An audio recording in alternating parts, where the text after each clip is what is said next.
महाराज श्री से जुड़ने के लिए और श्रीमद् भागवत कथा, श्री राम कथा, भजन श्रवण के लिए लाल बटन को दबाकर चैनल को सब्सक्राइब करें। एक कारण ये भी है कि जब कोई कथा का आयोजन कराता है, वैदिक ध्यान देना, बार बार कहता हूं, कथा हो तो वैदिक रीत से हो, शास्त्रीय पद्धति से हो, मन मुताबिक ना हो, अपना निजी स्वार्थ उसमें ना लगाएं, नहीं मामला बिगड़ जाता है। दूसर ममरति कथा प्रसंगा, भगवान की कथा में बहुत पुण्य होता है, बहुत प्रसन्नता होती है भगवान को, लेकिन शास्त्रीय विधि होना चाहिए। एक दिन की घटना घटी, सुखदेव बाबा कहते हैं ये रासलीला यहीं से प्रारंभ होती है। बहुत दिव्य कथा है, पूरे श्रीमद् भागवत के 5 प्राण है, 5 अध्याय की कथा। संक्षिप्त इसको बताऊंगा इसलिए कि जब आप परिपक्व हो जाएंगे तब ये कथा कुछ समझ में आएगी। आहा, देखें सुखदेव बाबा कहते हैं कि भगवान पिता रात्रि शरदोत्फुल्ल मल्लिका वीक्षरन्तुं मनश्चक्रे योगमाया मुपाश्रितः।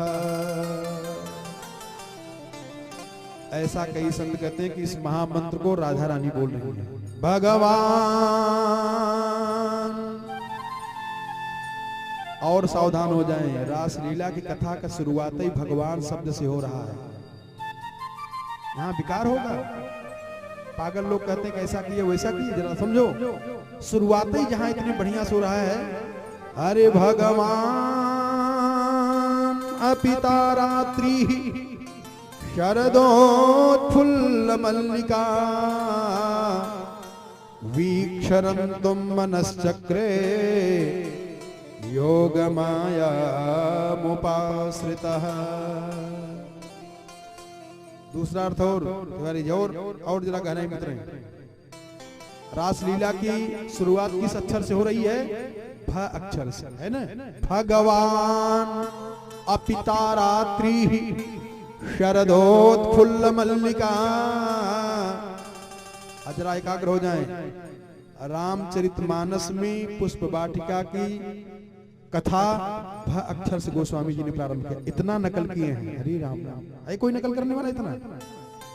पुष्प वाटिका में पहली बार भगवान राम और सीता की मुलाकात होगी, और रासलीला में पहली बार राधा रानी और भगवान श्री कृष्ण की मुलाकात होगी, और इसमें वही लोग जाएंगे जो बड़े धर्मात्मा, बड़े पुण्यात्मा, बड़े दिव्यात्मा होंगे, वही रासलीला में जा पाएंगे, कोई जाएगा नहीं। और इसकी कथा का अर्थ खोल दूं अगर ना, तो तुरंत दिव्य दृष्टि मिलेगी, आप तुरंत देखना शुरू करें कथा को एक क्षण के अंदर। जरा एक बार देखें, भ अक्षर से रासलीला की कथा प्रारंभ होती है, और भ अक्षर से ही रामचरितमानस में पुष्प वाटिका की कथा प्रारंभ होती है। प्रमाण, रासलीला का पहला श्लोक का पहला अक्षर भगवान अपिता रात्रि शरदोत्फुल्ल मल्लिका वीक्षरन्तुं मनश्चक्रे योगमाया मुपाश्रितः। और रामचरितमानस में पुष्प वाटिका की कथा प्रसंग कहां से शुरू होता है? अरे भूप बाग बरु देखहु जाई, भूप बाग बरु देखहु जाई, जहाँ बसंत ऋतु रहा लो भाई, जहाँ बसंत ऋतु रहा लो भाई। अरे भूप बाग बरु देखहु जाई, भूप बाग बरु देखहु जाई, जहाँ बसंत ऋतु रहा लो भाई, जहाँ बसंत ऋतु रहा लो भाई। ध्यान देना, 5 पक्षी बैठे हैं, कहां? जहाँ बसंत ऋतु रही लो भाई। पुष्प वाटिका में 5 पक्षी बैठे हैं। और 5 अध्याय में है रासलीला की कथा। और पक्षी कौन कौन बैठे जानते हो? इसलिए कहता हूं भैया कथा सुन लीजिए, ये जान जाओ, ये जीवन धन्य हो जाए, भगवान प्रकट हो जाए, खड़े हो जाएंगे। 5 पक्षी कौन बैठे हैं पुष्प वाटिका में?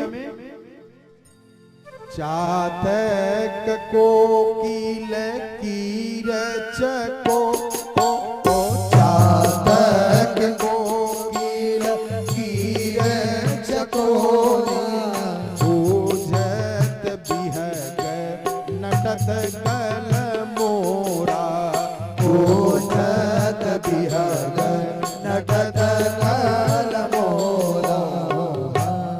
ये 5 पक्षी बैठे हैं और नहीं बैठे थे, केवल 5 पक्षी बैठे हैं। और जरा गहराई मत रहे, अभी हवा खा रहे थे, इतने दिन तक हवा खाए कहां कथा सुना। ये 5 पक्षी एक एक ऋतु के प्रतिनिधि हैं।